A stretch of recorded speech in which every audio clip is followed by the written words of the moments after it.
Number 114 from Whispers from Eternity. Demand for the realization of God's presence. O Divine Father, Thou art just behind my prayer. Why dost Thou seem so far away? Thou dost tremble in my feelings. Thy presence glimmers through the veil of my thoughts. Yet dost Thou seem so far away. Father, come. Remove Thy veil. Come, Father, come. Hear the voice of my prayer. I want to know Thee, to talk to Thee, to hear Thee speak to me. I want to pray to Thee and know that Thou dost hear my prayer. Show me the way that leads to Thee. The Gita verse that Swamiji includes in that reading, number 640, my devotee is never lost, is followed in sequence, of course, by the various things that do happen to you if one sets out stalwartly to realize God, but dies without that realization actually coming. And he goes on to explain that you may go to the astral world and enjoy the beautiful, refined experience that your aspiration is in tune with. That might not be such a blessing because the pleasure of the astral world and the fulfillment of the desire for beauty, for music, for harmony may be so deeply gratifying that the impetus for further spiritual growth goes on the shelf for a really long time.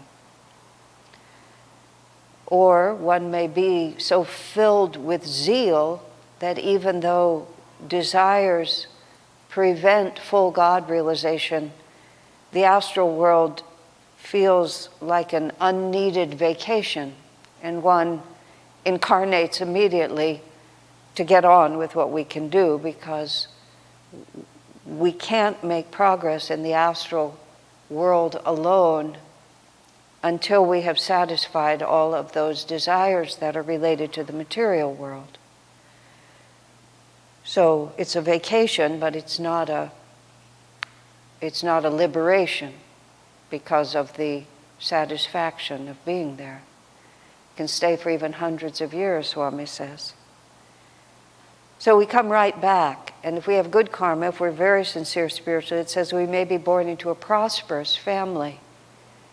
Because if we're born into comfort and opportunity, it allows us, before we even reach our own independent adulthood life, we get to test out, or we get to fulfill, or we get to experience many desires that otherwise we have to devote a lifetime to trying to achieve.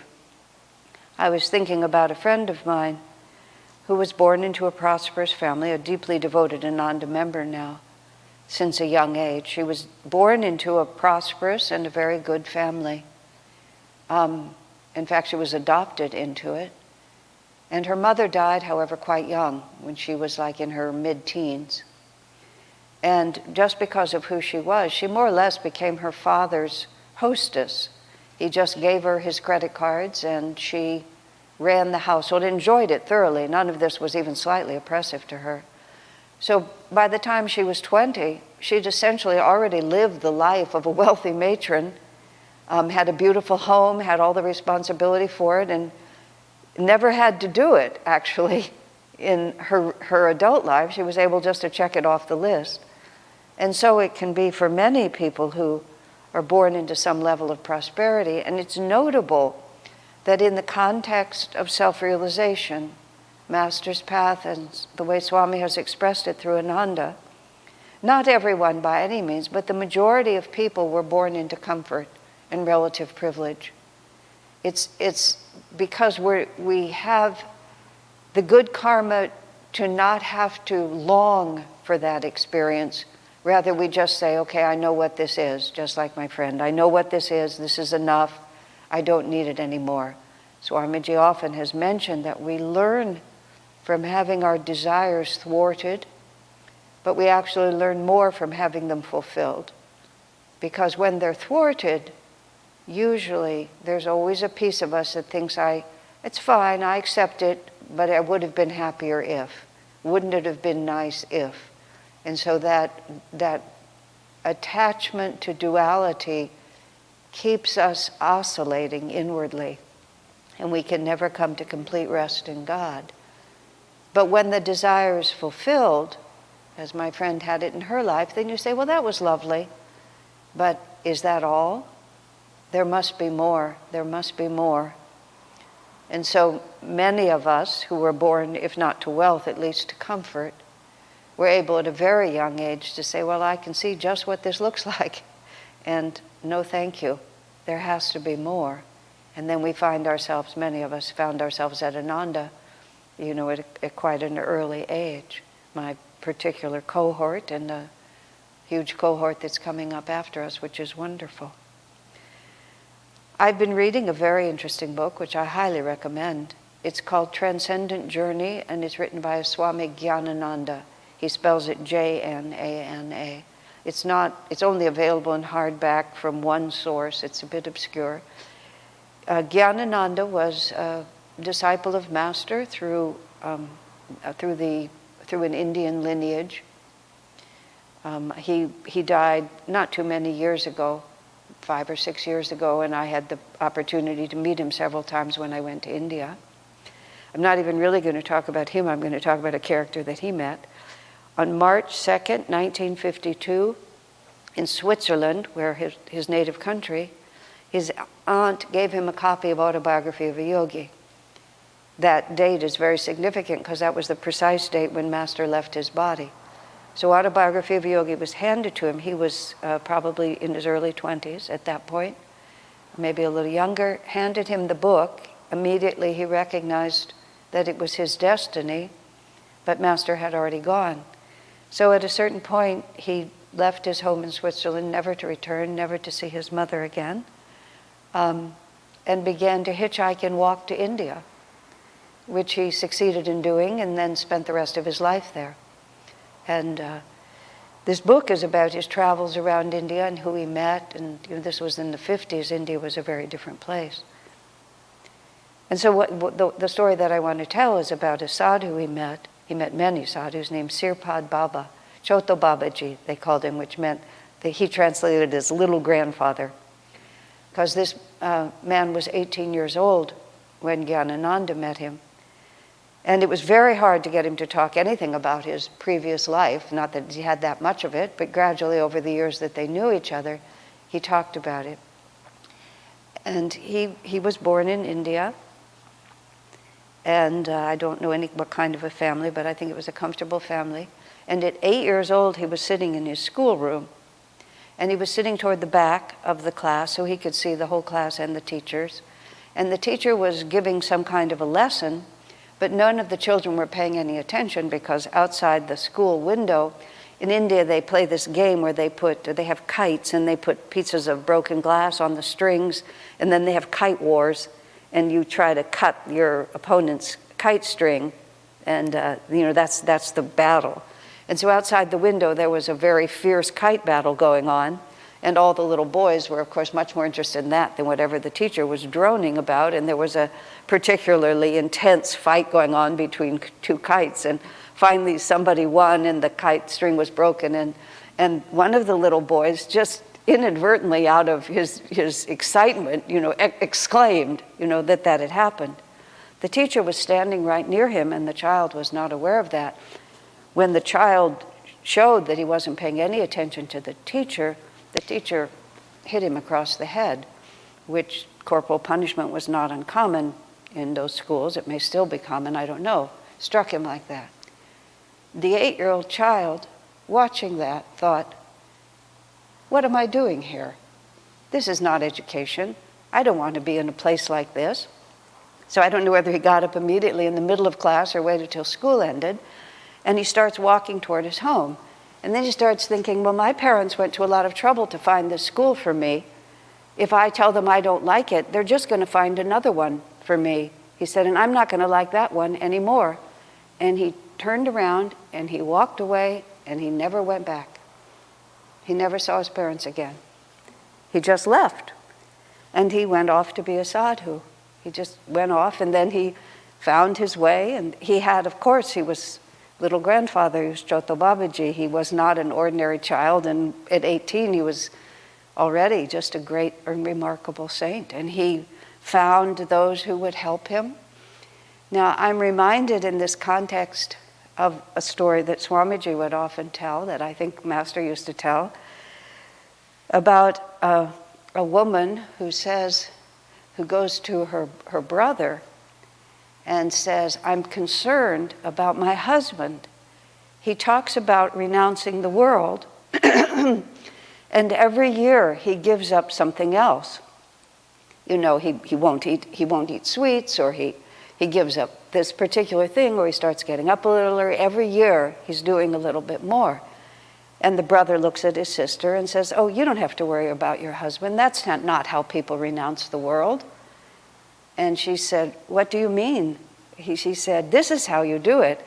And he took off all his fancy clothes, and he took one garment and ripped it into a loincloth, and he tied it on, and he said, this is how it's done. He said, from now on I regard you and all women as my mother.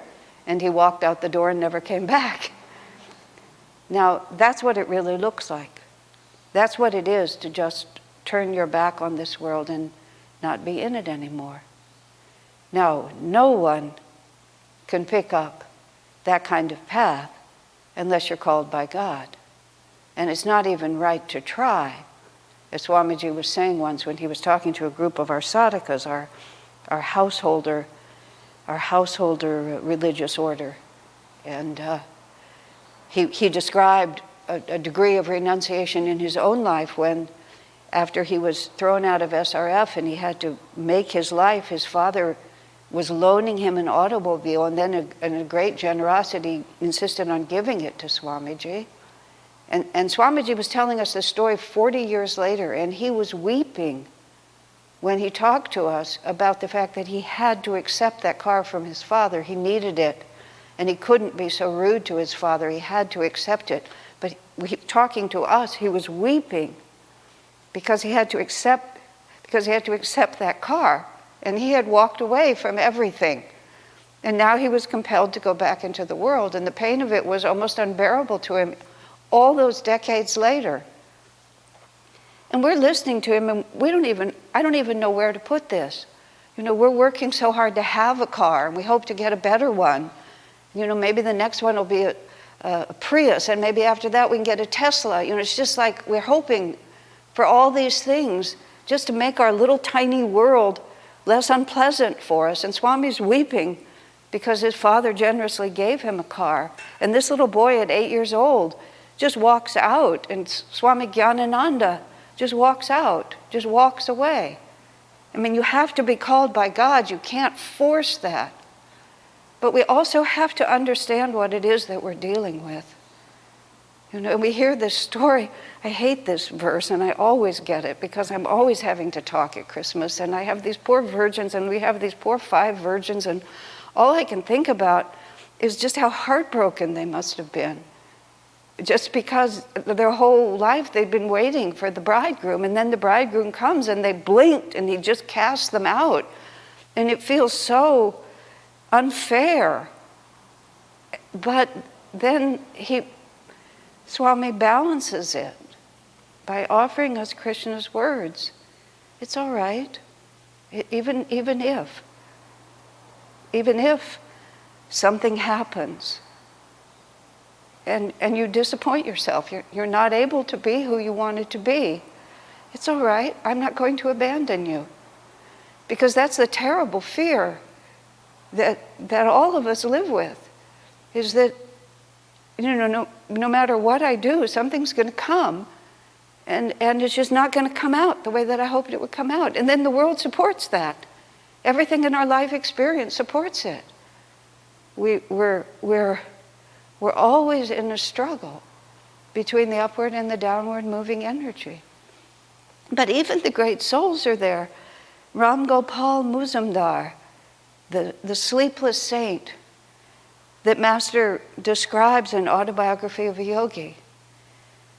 And this man has, spends 20 hours a day meditating. That's all that he does. And he's wondering whether or not he's pleased God. And a story like that is, on one hand, exhilarating, and the other, again, what am I supposed to do with that? How am I supposed to be able to measure up to that? And that's what always frightens me about this story about these virgins. Like, did they know they were being foolish, or did they think they were doing the right thing? And now, after all this panic that I'm offering to you, this is not really like, oh, and now Merry Christmas, let's sing joy to the world, But all sides of it exist simultaneously. And that's why so few people persevere on the spiritual path. This a very un-Christmas-like topic. Why do devotees fail, or whatever it is? What is spiritual failure? I don't know if it was this one or something very similar to it. It used to always come out on Swami's birthday, so we actually rearranged the topic so that we just didn't every year have to say, Happy birthday, Swamiji, and here's what happens to the miserable curs who never make it on the spiritual path. It was just like, it's not much better in December. Maybe we could put it like, I don't know what month it would look good in. I don't think it would look good in any month. But it is a real part of it. I remember there was a time, and I don't know whether Swami was doing this just for me or whether there were others in the room who needed it. The song that is one of our favorites, walk like a man, even though you walk alone. Why court approval once the road is known? And it just goes on like that. Swami had an alternate line in there for a while. What if they despise you? Go on alone. And I just constantly did the dopiest things when I lived with Swami. I can't believe it when I look back on it. Among the many, many, many lessons I learned from him was how to put up with an idiot because of the way he put up with me. I can't, anyway. I had more courage than intelligence, that's all. No, I didn't have any courage. I was reckless. I was just reckless. But he's doing this, let them despise you, go on alone. I said, Swami, that's a horrible verse. It's just like you can't have us stand up there and sing, let them despise you. It was just ghastly. And he just looked at me. There's moments over 45 years that I remember. He just looked at me. And he had this way, especially when I did something really stupid. He had this way, there would be no ripple. There wouldn't be a ripple of, well, she's an idiot, but she has potential, so I'll keep working with her. There would be just like none of that. He would be absolutely neutral. No vibration of judgment, no vibration of impatience, nothing. But he would tell me the truth. There would also be no, oh, there, little girl, none of that. No sympathy, but no judgment. Just, this is a fact. He just looked at me. It was one of those moments. He just looked at me and said, but they will. I'm 23 or 24 years old. Nobody's despised me. In fact, I'm kind of cute. People like me as a general rule. I can ruffle feathers. God knows I could ruffle feathers. But, overall, nobody had ever despised me. But they will. And what will you do then? Why are you on the spiritual path? Are you on it because you can just kind of enjoy yourself and then the bridegroom is still going to take you in? Or do you have to be prepared that, much will happen? I know there was a young man in India that Swamiji wanted to come and he asked him to come live in the ashram. When Swami first moved there, he wanted him to come live with him. And the man said, but if I did that, my mother would be so disappointed. And of course, this was India. That was a pretty big deal. It's always a big deal, but it was a bigger deal over there. And Swami actually said, sooner or later, we all have to disappoint our mothers. And he said it like that. But when I published it in the book, he said, because he wanted to give credit to other mothers, he said, we all have to be prepared to disappoint our mothers. We have to be prepared not to flinch.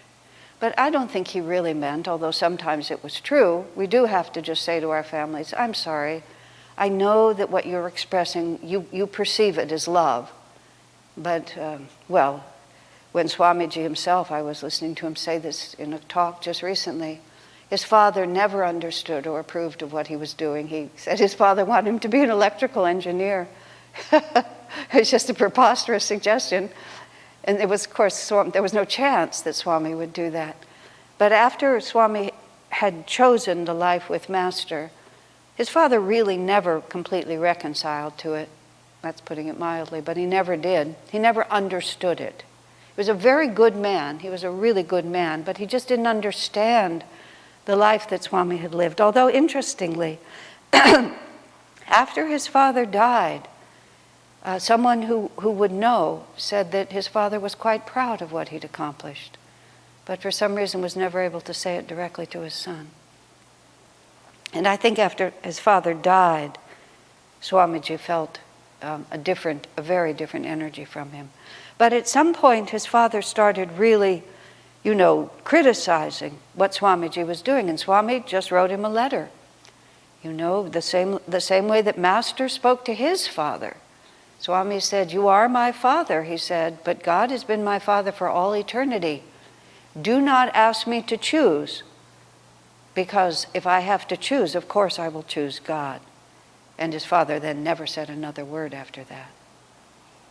Do not ask me to choose, because of course I will choose God. We may not have to do that, but we have to be ready to do that. And we have to be exhilarated even by that thought, even though different parts of us will pull in many different directions. That boy sadhu that I was speaking about, for a period of time he spent time somewhere deep in the forest with some ancient sadhu who trained him. And he talked about what he described as an actual force that began to compel him. Basically what he was saying, compel him to move with the spirit and not with the ego.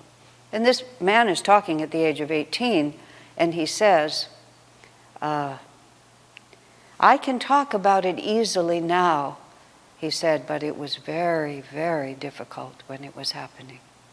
He was just at war, in the Battle of Kurukshetra. He was having it right there within himself, between everything that the ego keeps wanting and the fact that sooner or later we have to be prepared to give up everything for God. But going back to Swamiji weeping when he talks about accepting that car to that group of people, Swami then said to them, at the end of that, he said, don't even try to live the way I'm living. He said, you wouldn't be able to do it, and it wouldn't even be appropriate for you to try. And now I think about that a lot. It wouldn't be appropriate for us to try, but aren't we supposed to do this? No, we're not supposed to do anything. Swami puts it elsewhere. Spiritual growth, he says, must be relaxed and natural. It has to grow like a seed from within the heart, and we have to nourish the plant. We have to give the plant what the plant actually needs. We can't give it something that we think would be better. And then we have to come to peace with that reality. We have to just come to peace with, it's not appropriate for me to try. This is what renunciation looks like. I'm 8 years old and I think the school is awful. I'm just going to walk out. Oh, my parents, oh well, I'll forget about them too. And thrive on that. You see, by their fruits you shall know them. You have to thrive on that. Yanananda walked away and it nourished him. This young Choto Babaji, he walked away and he flourished in that. Because, extreme as it might have looked to others, it was actually relaxed and natural for them. So this balance point, this is the balance point that we're all trying to find on our spiritual life, which is to be sure that we're doing everything we can, but that we're not setting goals for ourselves that are not relaxed and natural and appropriate for us. But then when God does call, or more profoundly, when God calls and we don't answer properly, we have to have the courage to just persevere. My devotee is never lost. It doesn't make any difference. I can't, well, I owe everything to Swami. It's as simple as that. But when I think of how he modeled continuously, and Swami, I was listening to a Swami giving a beautiful talk about what I learned from Yogananda. It was from an Ananda Village talk. I just found it online. And he just said over and over again, Master loved us. Master loved us and believed in us and always encouraged us. And I'll say from my own experience, because I'm sure it was true for Master, and never flinched at our limitations, never even perceived them as such. Just, okay, this is what's needed now. This is what we have to do. That's what Swami said to me once when I was literally just weeping my heart out because this horrible attitude of mine, which I thought I had transcended, just came back like a wild monster, and I thought it was gone. And, just everything about that was just profoundly disappointing. And Swami's response, well, he said, now you know. You thought you were over it, so you weren't putting out any energy, and now you know you have more work to do. Just like past the crumpets, it was just like nothing else afterwards. Like here, I'm having this huge existential crisis, and Swami just thinks, so what did you expect, girl? Are you an avatar? Well, no, not actually. He didn't say that to me. That's what I said to myself. Swami just said, so. And that's the razor's edge that we walk. So there are those poor dopey virgins, are locked outside the bridal chamber. It's like that was like a bad moment. But the most important moment is the moment after. It's like, do they just break their lamps and just say to heck with this whole thing? Or they say, well, that didn't work. What comes next? The secret of success, the secret of prosperity, Swami told me, was creativity. I didn't get that at first, but now I really do understand it. If one thing doesn't work, you just find something else. And if that doesn't work, then you try that. And if that doesn't work, you keep going. And sooner or later, it will work, because my devotee is never lost. And so if this little plan and this little idea and this little skating the edge and this little thinking I could just just keep a few things for myself, just one attachment, 2 or 3 little ones, nobody really knows. And when that doesn't work, what we do next, that's what matters. And what we do next is, well, okay, now you know. And Krishna promises us, just keep picking yourself up every time.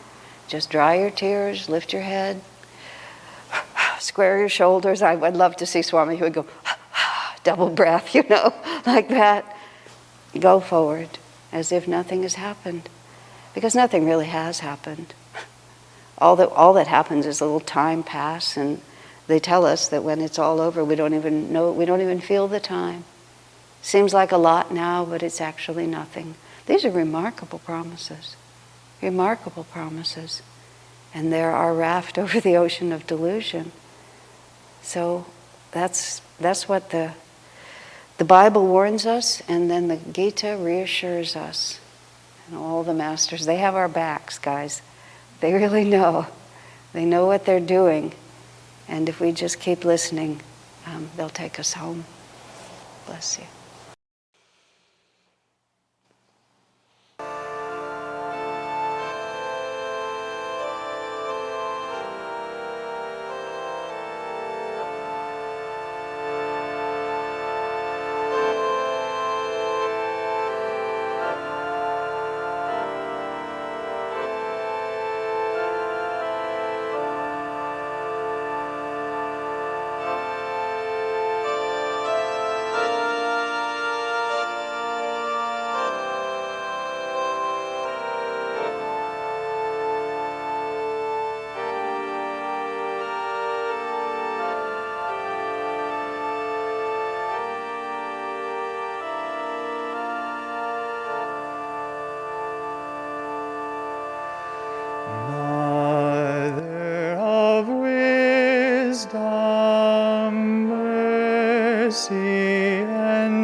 Grant us thy vision, grant us thy peace.